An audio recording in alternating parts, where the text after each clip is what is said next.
രാഹുൽ മാങ്കൂട്ടത്തിന് പിന്തുണ കൊടുത്ത് മാധ്യമങ്ങൾ. ഒളിവിലായിരുന്ന രാഹുൽ മാങ്കൂട്ടം ഇപ്പോൾ നിലവിൽ നടക്കുന്ന ഇലക്ഷന് വോട്ട് ചെയ്യാൻ തിരിച്ച് നാട്ടിൽ കാലുകുത്തിയപ്പോൾ എന്തൊരു മോശമല്ലേ നമ്മുടെ കേരള പോലീസിന്. രാഹുൽ മാങ്കൂട്ടം എന്താണ് ഇതിലൂടെ അർത്ഥമാക്കുന്നത്?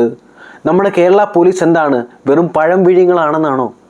എന്തൊരു മോശമാണ്. കേരള പോലീസിന് പറ്റാത്ത ഒരു കാര്യമായിട്ടായിരുന്നു രാഹുൽ മാങ്കൂട്ടം ഒളിവിലായി എവിടാണെന്ന് കണ്ടുപിടിക്കാതെ. അപ്പോൾ രാഹുൽ മാങ്കൂട്ടം ഒരു ഭയവും പേടിയും ഇല്ലാതെ ഇപ്പോൾ തിരിച്ച് നാട്ടിൽ കാലുകുത്തിയിരിക്കുകയാണ് എന്ന് വെച്ചാൽ നമുക്ക് എന്താണ് അതിൽ നിന്ന് അർത്ഥമാക്കാൻ പറ്റുന്നത്?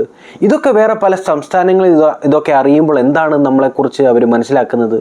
നമ്മുടെ സംവിധാനങ്ങളെക്കുറിച്ച്, നമ്മളെ അതോറിറ്റിയെക്കുറിച്ചൊക്കെ എന്ത് വൃത്തികേടായിരിക്കും അവർ അറിഞ്ഞു വെക്കുന്നത്? എന്തായാലും ഞാൻ ആദ്യമേ പറഞ്ഞു വെച്ചത് രാഹുൽ മാങ്കൂട്ടത്തിനെ പിന്തുണച്ച് മാധ്യമങ്ങൾ എന്ന് ഞാൻ പറഞ്ഞു വെച്ചത് എന്തുകൊണ്ടാണെന്ന് ഞാൻ ഈ വീഡിയോ വിഷ്വൽ നിങ്ങളിതൊന്ന് കണ്ടു കഴിയുമ്പോൾ ഞാൻ എന്താണെന്ന് ഞാൻ പറയും.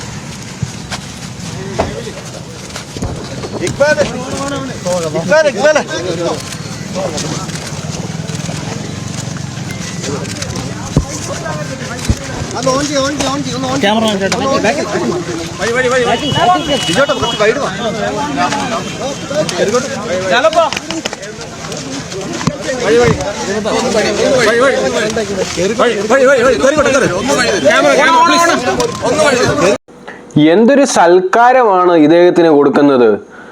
ഈ പുള്ളി ഇതുവരെയും കോടതിയിൽ നിരപരാധിയാണോ തെറ്റ് ചെയ്തിട്ടുള്ളതാണോ എന്ന് ഇതുവരെയും വിധി വന്നിട്ടില്ല. അതിൻ്റെ കേസ് തുടങ്ങിയിട്ട് പോലുമില്ല. ഇദ്ദേഹം ഒളിവിലാണല്ലോ. അപ്പോൾ ഇദ്ദേഹത്തിനെ സൽക്കരിക്കാൻ വേണ്ടി എത്രയോ ആൾക്കാരാണ് വന്നുകൂടുന്നത്. പ്രധാനമന്ത്രിക്കോ അതോ നമ്മുടെ പിണറായിക്ക് പോലും കിട്ടാത്ത ഒരു സൽക്കാരവും എല്ലാവരും പൂക്കൾ കൊടുക്കുന്നു, ക്യാമറ ഇല്ല. എന്താണിത് ഇത്രയും ജനങ്ങൾ കൂടാനായിട്ട്? ഇദ്ദേഹം ചെയ്ത തെറ്റാണോ ശരിയാണോ എന്നുള്ളത് നിയമപരമായിട്ട് തെളിഞ്ഞിട്ടില്ല. ഇതിനെ പ്രതികരിക്കാൻ വേണ്ടി ആൾക്കാർക്ക് പോലും സാധിക്കുകയില്ലല്ലോ. ഇദ്ദേഹത്തിനെ വളഞ്ഞിരിക്കുവാണ് മീഡിയ. ഈ ബൊക്ക കൊടുക്കുന്ന ആൾക്കാരുടെ തലയിലോട്ട് ഒരു കല്ല് വന്ന് വീണ് കഴിഞ്ഞാൽ തീർന്നില്ലേ? ഇദ്ദേഹം തെറ്റ് ഉണ്ടെന്ന് ഒരു 70% നമുക്ക് പറയാലോ, അല്ലേ? അപ്പോൾ അത് എന്തായാലും കോടതി വിധി വരണം. എന്നിരുന്നാലും ഞാൻ ഇതാണ് ഉദ്ദേശിച്ചത് കേട്ടോ.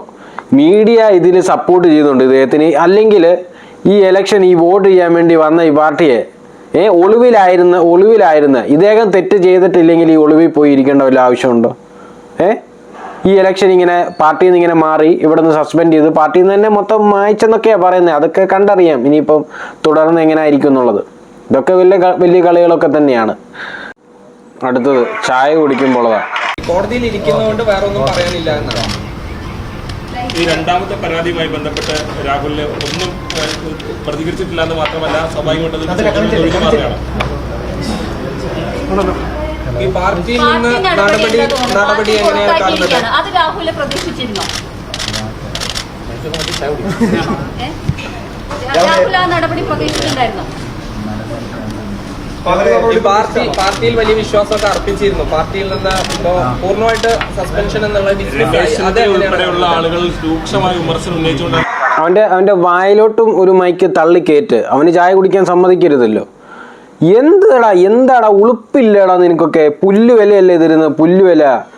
ഒരു പീഡനം തെറ്റുകാരനാണോ അല്ലയോ എന്നുള്ളത് കോടതി വന്നിട്ടില്ല, പോലീസ് തെളിയിച്ചിട്ടില്ല. എന്നിരുന്നാലും നാണമില്ലടാ മീഡിയകളെ. ഇതിന്റെ സത്യം ഒരു ദിവസം തെളിയും.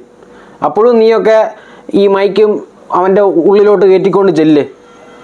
നാണമില്ലാത്ത കുറേ ഐറ്റങ്ങൾ. അത് മീഡിയ അത് ഒന്നിനൊന്ന് മെച്ചം പോലെയാണ് എല്ലാവന്മാരും. ഒരു ന്യൂസ് ചാനൽ ക്വാളിറ്റി ഉള്ളതില്ല, ഒരു സ്റ്റാൻഡേർഡ് ഉള്ള ഒരെണ്ണമില്ല.